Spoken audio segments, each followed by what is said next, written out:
दोस्तों आज हम ज्योग्राफी वाले हिस्से के अंतर्गत मैप में देखेंगे लेक कोलेरू के बारे में। कोलेरू झील से यूपीएससी के द्वारा क्वेश्चन पूछा गया था 2018 में, इसलिए हम कोलेरू लेक के बारे में आज डिस्कस करने वाले हैं।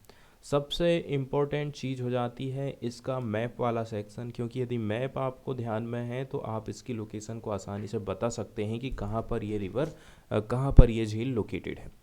जैसे कि ये जो आप फर्स्ट वाला हिस्सा देख रहे हैं, पहले बॉक्स को यदि आप देखें, यहाँ पर एक छोटा सा डिब्बा बनाया गया है। इसी एरिया में लोकेटेड है कोलेरू झील।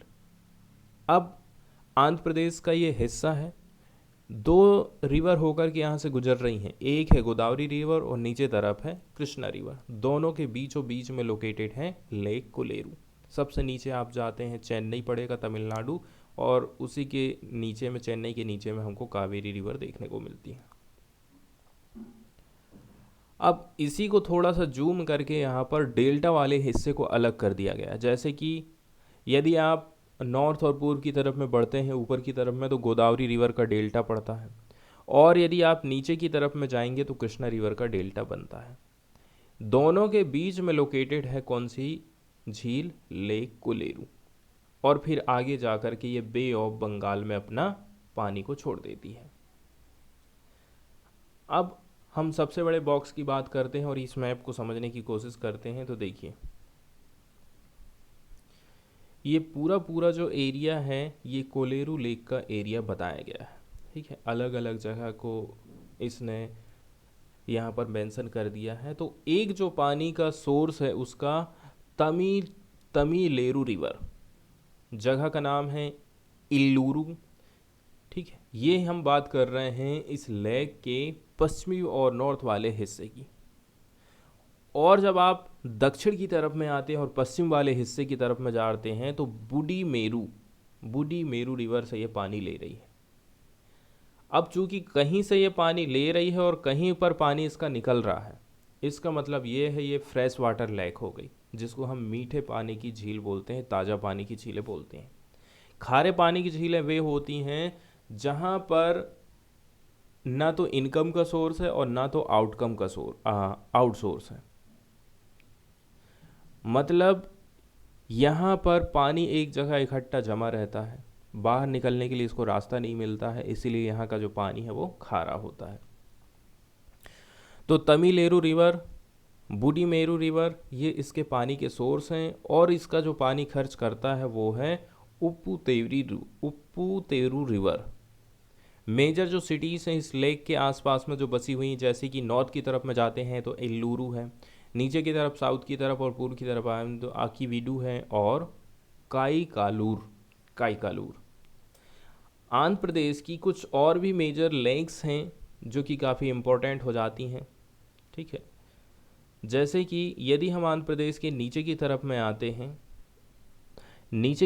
आते हैं, सेमामुखी रिवर, और ये है पुलिकट लेक। तमिलनाडु और आंध्र प्रदेश के लगभग बॉर्डर में है, बे ऑफ बंगाल के किनारे में पुलिकट झील, और इसके किनारे में जो रिवर पड़ती है वो है सेमामुखी।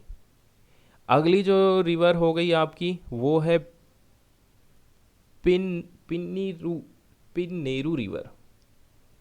इसके किनारे जो शहर बसे हुए हैं जैसे कि नेल्लोर, कुडप्पा, अनंतपुर। फिर हम जाते हैं तो मन्नेरू रिवर, पालेरू रिवर, और है ये गंडला कुम्मा।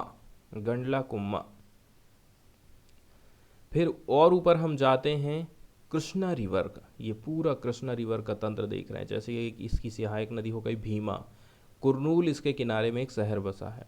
फिर है डिंडी, और ये है नागार्जुन सागर झील। नागार्जुन सागर, इसको हम डैम भी बोलते हैं, और ये है हल्ला। तो दो रिवर के बीच में है नागार्जुन सागर झील।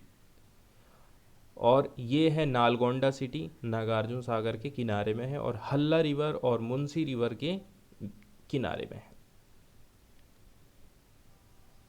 एक हो गई नागार्जुन सागर, सबसे नीचे हम देख लिए पुलिकट लेक, और इसके अलावा ये है कोलेरू लेक। सिटी का नाम है इल्लूरू, और ये जो है गोदावरी डेल्टा और कृष्णा रिवर डेल्टा दोनों के बीच में लोकेटेड ये झील है, इसलिए इस झील को हम डेल्टाई लेक भी बोलते हैं।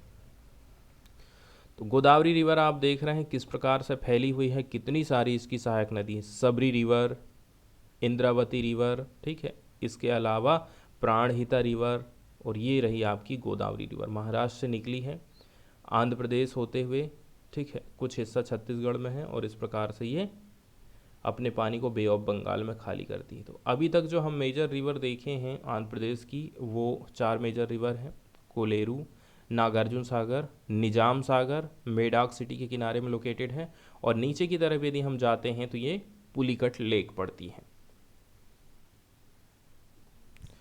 तो जो लेक कोलेरू है आंध्र प्रदेश में लोकेटेड है, और ये पड़ती है कृष्णा नदी और गोदावरी नदी के डेल्टा के बीच में, और ये मीठे पानी की एक झील है। अब इसको हम डेल्टाई झील क्यों बोलते हैं?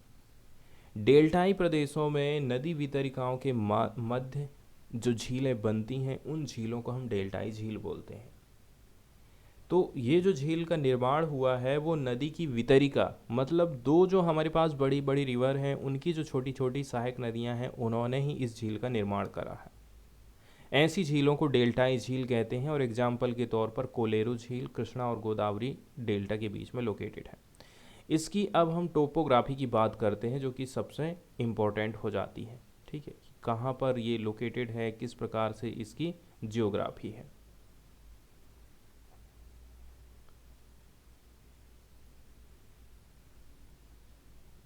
एक मिनट।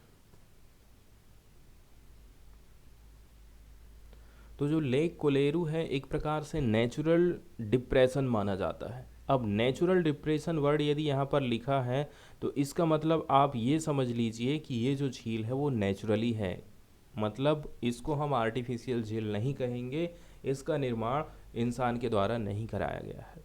तो ये नेचुरल डिप्रेशन है, नेचुरल गड्ढा है जिसकी गहराई है 1 मीटर की, और मैक्सिमम एवरेज डेप्थ है 1 मीटर की, और मैक्सिमम डेप्थ है 3 मीटर की। वहीं साउथ वेस्ट वाला जब मानसून आता है in the coastal belt between the deltas of river Godavari to east and Krishna to the west, तो हम देखते हैं जब यहाँ पर मानसून का टाइम चलता है तब यहाँ पर जो मैक्सिमम इसकी डेप्थ है वो 3 मीटर रहती है मानसून के टाइम में, और एक कोस्टल बेल्ट बन रहा है कहाँ कहाँ, एक डेल्टा है गोदावरी का, ठीक है, ईस्ट की तरफ में, और वेस्ट की तरफ में है कृष्णा रिवर का डेल्टा।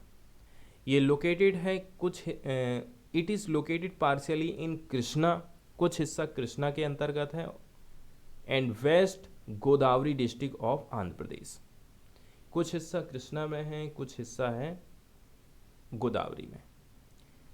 इल्लूरू केनाल जिसको हम इरिगेशन केनाल भी बोलते हैं, ये कनेक्ट करती है इन दोनों रिवर को, किस साइड में, north of this lake, and the Bay of Bengal passes to its south west side. Bay of Bengal किधर पड़ेगी, इसके साउथ और वेस्ट वाले साइड की तरफ में, दक्षिण और पश्चिम की तरफ में हमको बे ऑफ बंगाल देखने को मिलती है। इसका जो टोटल एरिया है लगभग 250 स्क्वायर किलोमीटर का एक ही एरिया है। 4 जो मेजर स्ट्रीम्स हैं, नदियां हैं, बुदामेरू, तमिल मेरू, रमीलेनी और गुंडेरू। इसके अलावा कई सारी जो इरिगेशन चैनल्स हैं इस झील में हमको ओपन देखने को मिलते हैं, carrying a considerable amount of slit in this lake, और इसी के चलते चलते ये सारी जो रिवर हैं, ये सोर्सेस हैं, बहुत सारे सिल्ट को लेकर के इस लेक में ले जाते हैं।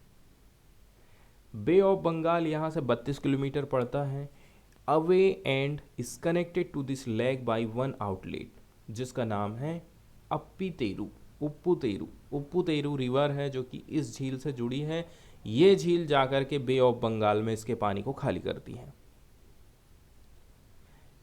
ये जो झील है ये लो लेइंग स्वैम्प टाइप मानी जाती है, जहाँ पर ऑलमोस्ट 85% फ्रेश वाटर का डोमिनेंस देखने को मिलता है। अब चूंकि ये जो रिवर है कनेक्टेड है बे ऑफ बंगाल के द्वारा, बंगाल से उप्पुतेरू रिवर के द्वारा, तो जो टाइडल वाटर है do not inter into the lake proper. इसका मतलब ये है ये काफ़ी दूर है और पहले तो नदी से जुड़ा कनेक्ट हो रही है, इसलिए जो टाइडल वाटर है, ज्वार भाटा वाला जो पानी है, इसके हिस्से को बहुत ज़्यादा प्रभावित नहीं करता है। अब और भी जो महत्वपूर्ण चीज़ें यहाँ से ये है कि इस एरिया को हमने वन्य जीव संरक्षण अधिनियम 1972 के अंतर्गत 1999 में वन्य जीव अभ्यारण्य घोषित किया था। 1999 में क्या घोषित किए थे? वन्य जीव अभ्यारण्य। इसके बाद 19 अगस्त 2002 में इसे रामसर स्थल के रूप में घोषित किया गया। ये झील कृषि और जलीय कृषि के लिए फेमस है। इसके साथ साथ में ये भारतीय पक्षियों की शरण स्थली भी है। इसके साथ ये आंध्र प्रदेश के लोगों को पेयजल भी अवेलेबल कराती है। तो रामसर साइट के रूप में भी हमने इसको 2002 में लिस्टेड कर दिया है। इसके साथ साथ में ये जो एरिया है वन्य जीव अभ्यारण्य भी घोषित हो चुका है, इसलिए ये झील बहुत ही इम्पोर्टेंट हो जाती है आंध्र प्रदेश की।